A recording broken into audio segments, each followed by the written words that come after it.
በሽታው ከጋሞ ዞን በተጨማሪ ወደ ጎፋና ደቡብ ኦሞ ዞኖች ተሰራጭቷል ሲሉ ዶክተር አዲሱ ኢዮብ ገልጸዋል።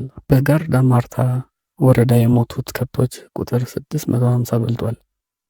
ከሰሞኑን የአየር ንብረት ለውጥን ተከትሎ ከተከሰተ የተባለው የቀንድ ከብቶች በሽታ በጋሞ ዞን ማርታ ወረዳ ብቻ በሁለት ቀናት 380 በላይ የቀንድ ከብቶችን መሞታቸውን መረጃ ተለዋውጠን ነበር።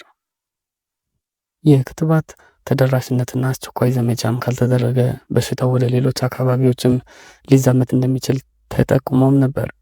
ዛሬ የደቡብ ኢትዮጵያ ክልል ግብርና ቢሮ ምክትል ኃላፊ የእንስሳት ጤናና ግብአት አቅርቦት ዘርፍ ኃላፊ ዶክተር አዲሱ ኢዮብ በሰጡት ቃል በሽታው እንደተባለውም በአየር ንብረት ለውጥን ምክንያት የሚከሰት እንደሆነ ገልጸዋል። አስቀድሞ በጋሞ ዞን አንድ ወረዳ ብቻ ተከስቶ የነበረ ቢሆንም በአሁኑ ወቅት ዞኑ ከጎፋና ደቡብ ኦሞ ዞኖች በሚዋሰንባቸው አካባቢዎች መከሰቱን አረጋግጧል።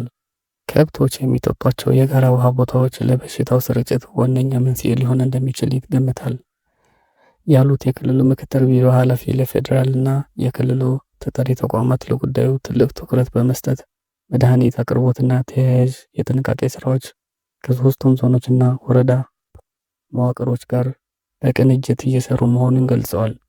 የደቡብ ኦሞ ዞን ግብርና መምሪያ ኃላፊ አቶ ምላርገው አዲሱ ይህ ድንገተኛ በሽታ በደቡብ ኦሞ ዞን ማሌና አማይ ወረዳዎች መከሰቱን አረጋግጠዋል። የሞቱ እንስሳት ቁጥር ልየታ እየተሰራ መሆኑና በዞኑ በርካታ ቁጥር ያላቸውን አርብቶ አደሮች እንደመኖራቸው መጠን የወረዳ፣ የዞን፣ የክልሉና የፌዴራል መዋቅር በቅንጅት ርብርብ እያደረገ ነው ብለዋል። ቀድሞ በሽታው በተከሰተበት የጋርዳ ማርታ ወረዳ የሞቱ ከብቶች ቁጥር 655 ደርሷል።